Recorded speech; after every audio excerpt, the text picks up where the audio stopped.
We're all going to take a deep breath and just settle. So I appreciate what people have shared. I know there were people who wanted to bring back the legislation that we voted on yesterday. To be honest with you, I said no. We have processes. There are ways that, all of this can be looked at.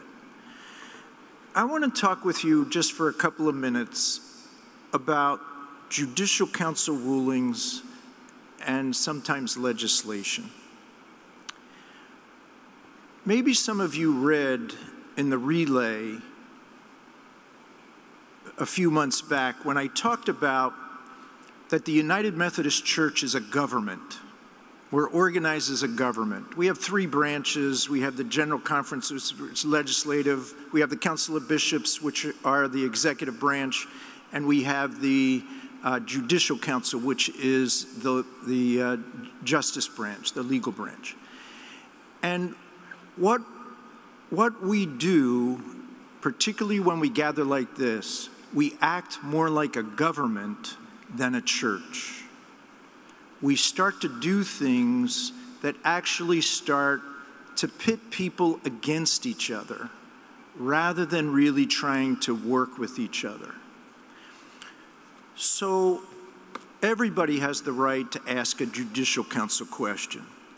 But I wonder yesterday if it was said instead of, about the lawsuit was filed, if we had a conversation about that and we got clearer about why that was done and how that happened. I want to say that I support what the Board of Trustees and the other agencies did because there is no right time for justice. And that sometimes we have to take steps even when we're not totally where we should be. And I would never let that happen just because an individual felt that way or one group felt that way. But when 12 agencies come together, are unanimously behind it, I said, let's move forward, because I felt it was important to have the United Methodist witness a part of that. Now, I understand people can disagree and say that procedurally that was wrong. We're going to look at that. We're going to look at, does the Board of Trustees have the authority to bring a lawsuit, like when somebody leaves without their property? Or do we have to bring that back to the annual conference and all vote whether the annual conference is willing to go to court over this? We're actually in court right now over one of our pieces of property that's gone all the way to the New Jersey Supreme Court. You never voted on that. We filed a suit against that church to try and reclaim that property. So I don't know where that's going to go and what the Judicial Council is going to say about that. But I know this, that it's better for us to talk about it. I would have wished, rather than us sending to the Judicial Council a concern about charge conferences, if we would have just said, I have a concern about the way we do charge conferences. And can we talk about that? Rather than saying, I want to send to the Judicial Council a ruling that asks whether we're allowed to do that. Because you know what? I would rather know what you all think and what you all want to see happen and make sure that we're moving in that direction. But if that question would have been asked and we would have had a conversation, I could have said, well, let's turn and look at paragraph 246.10, which actually says district superintendents can have joint charge conferences and also designate the time and location for that. So one of the things I really want to plead for is conversation, because we have too much in our church that just keeps trying to pit people against each other. Yes, I would have wished, as hard as it may have been, for somebody to say, or the persons that have concern about this, that I think it's inappropriate for Beverly Schol to be hired by Nehemiah Properties, a nonprofit, separate nonprofit from GNJ that's doing work on our behalf. I think that's inappropriate. And we could have had a conversation and gotten clarity about that. You know, as Cliff has already said, and I thought about this last night, if this was the policy of GNJ, 4 people we commissioned and ordained would not have been able to be commissioned and ordained and appointed to a church in GNJ. We have people in our office who are spouses of other clergy in GNJ. We have district superintendents who have clergy, who their spouse is also a clergy person and is serving in GNJ. That policy would have meant we would have had to have made hard decisions about all of those different people, which ones we were either going to appoint or which ones we were going to hire and not appoint their spouse. Do you see what I'm saying? So I would like for us to think more about having conversation when we have a concern, rather than trying to pit people against each other. We also send all of this legislation out, first electronically, so that you have it a full month and a half ahead, and then we try to make sure at least 3 weeks to a month you have the actual printed copy of the pre-conference journal. As you have questions, we've invited you to ask those questions. We didn't receive any questions until 8 hours before annual conference started. You know, when we have those kinds of things, we can actually work with people. And sometimes people have very good, important things that we can make the changes and bring that to you. Now, I want to say this.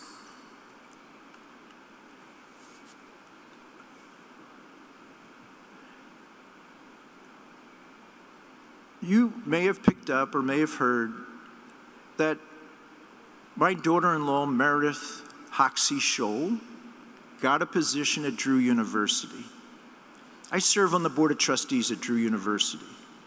You know, when she applied, I said, I can't be a part of any of these conversations. I can't be a part of this. It took months before she was hired. It was actually 3rd week of April or so, maybe the 2nd week of April, sometime in that time frame, when she was hired. My son is a pastor. Knowing that this was already going to happen, I had called the bishop in New York to see about an appointment in New York City. They had no appointments available, so he was appointed to Jersey City. He's coming in at Jersey City at almost $25,000 less in compensation than the previous pastor because the church had to go part-time. I talked with the cabinet about this. They needed to decide. I stepped out of the room. I talked with the episcopacy committee and shared with them about this and how it would be handled. I am not Mark's bishop. I am his father. He has somebody who is his bishop. If he and Meredith ever decided to transfer their membership to New Jersey, Mark would still have another bishop. Right now, his bishop is the Bishop of Northern Illinois.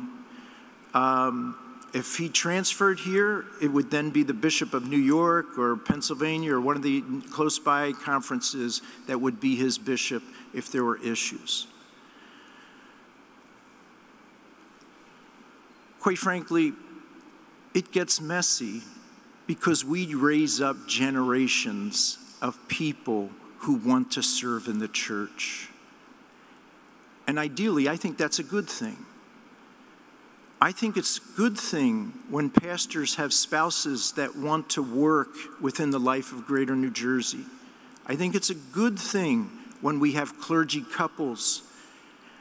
Right now, we have some cabinet members whose spouse is serving on their district, but they the superintendent does not supervise them. For instance, Rich Hendrickson, who's married to Gina Hendrickson, I supervise because it's not appropriate for Gina to supervise him.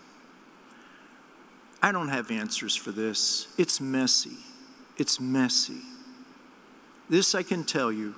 Beverly has moved with me 8 times during our marriage, all because of my career. 8 times she went through job changes. She's always wanted to work in the church. She's always wanted to be a part of the church. I don't know how to make this right. I don't know how to make this work out. I do know this. Beverly and I have always said that we can never become the issue. The mission always comes first. And that if at any point we become the issue, we have to step down. And so the mission of GNJ is more important to Beverly and myself than anything else that we do. And there are times, even in our marriage, when we have put the mission ahead of our marriage. Well, Beverly would say more than at times, where we put the mission ahead. Somebody said to me on the way out after that vote, I guess you won't be giving your $42,500 to the mission fund, the Miracles Everywhere campaign. And I said, no, we're not that kind of people. We're not that kind of people. We stand by our commitments. We stand for what is right. We try to do the right thing. So there is a process, but Beverly and I are praying about this. We're in conversation because we never want either of us to come ahead of the mission or to create more challenges that get in the way of the mission. So what I'm asking really for you to hear from you today is let's have more conversation than running to the Judicial Council every time. Maybe there are things that we can actually sort through and work out here and make sure it's within the polity and the rules. We've got a great chancellor who actually served on the Judicial Council that can really help us and facilitate those conversations.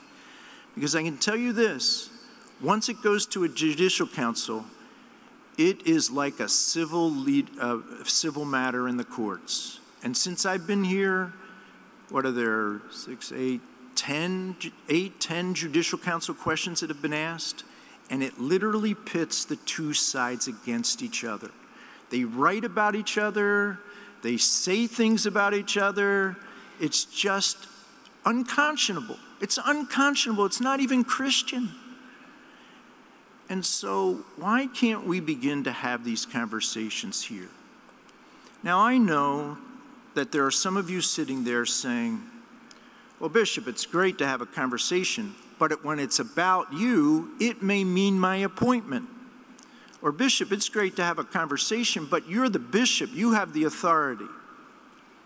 Well, first of all, I never make appointments whether I like somebody or not. My opinion and whether I like somebody or not doesn't matter. And as a matter of fact, I like all of our clergy. I love all of our clergy. And if somebody disagrees with me, it's not going to affect their appointment. Because you know what? If I start doing that, I hurt the church. I hurt the mission. And I want to see things move forward. So I want the best people in the best places. I don't know how we get around that, but somehow we have to have open, honest conversation. And that's what I ask from you. That's what I hope for. This has been an amazing annual conference session. It's been an amazing annual conference session.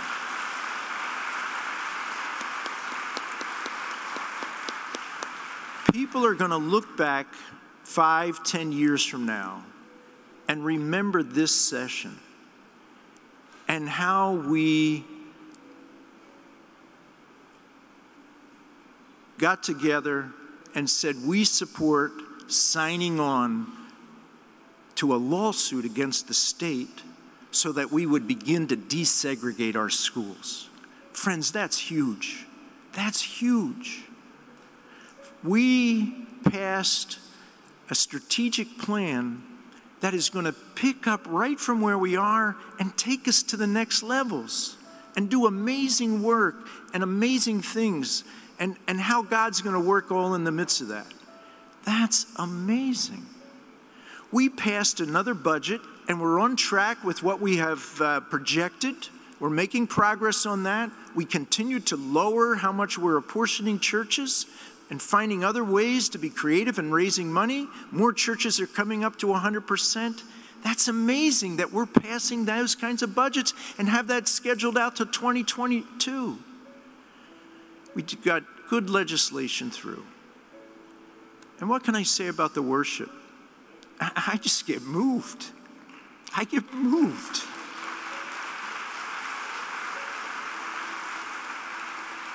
Sometimes they give me printed prayers. I just can't pray it because my heart is just flowing with what I want to share with God. You know, when I see people get ordained, I get emotional. I don't know if you can tell, but I really feel the power of God at work through all of us as we ordain and commission and recognize people.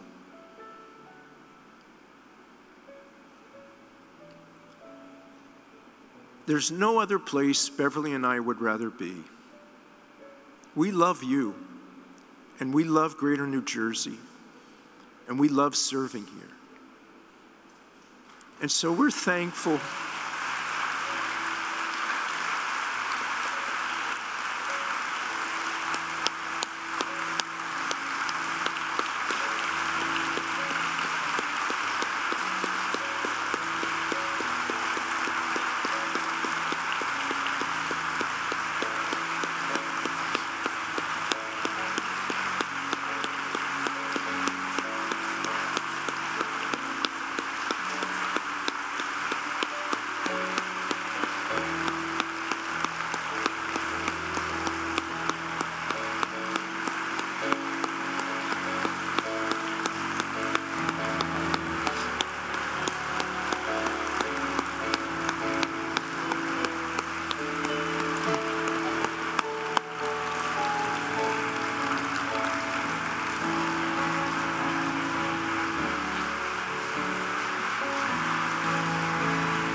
Beverly hasn't made a decision yet what she's going to do.